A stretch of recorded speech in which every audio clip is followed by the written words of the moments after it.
In this video, we are going to see how we can convert the Excel file into Google Sheets. So let's say that you want to just move all of your data into the cloud storage because you just want the convenience of it.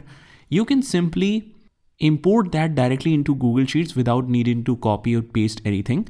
Let me show you how. So first of all, let's open the sheets.google.com to move directly into the Sheets section where you can create a blank spreadsheet. Just click on the blank spreadsheet for now. And here, as you can see, it's in an untitled spreadsheet, but we can import the data directly here.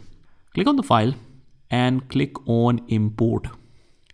From here, we can either specify it if we already have that Excel file within the Google Drive, or otherwise just click on the upload section, click on browse if it is in your computer.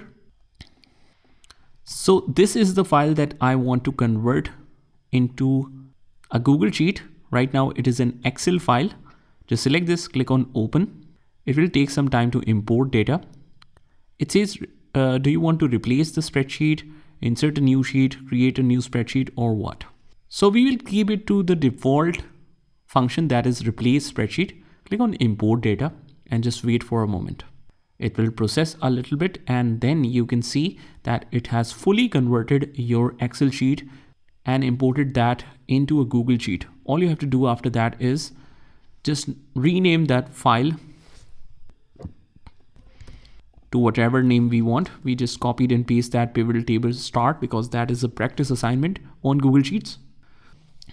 So perfectly imported in Google Sheets.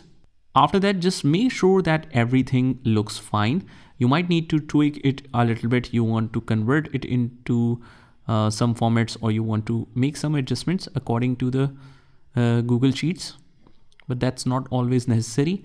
So that's pretty much it, guys. I hope you found this video helpful, and if you did, hit the like button and subscribe to our channel. Also, if you want to learn more amazing stuff, you can join the playlist link in the description, and I will see you in the next one.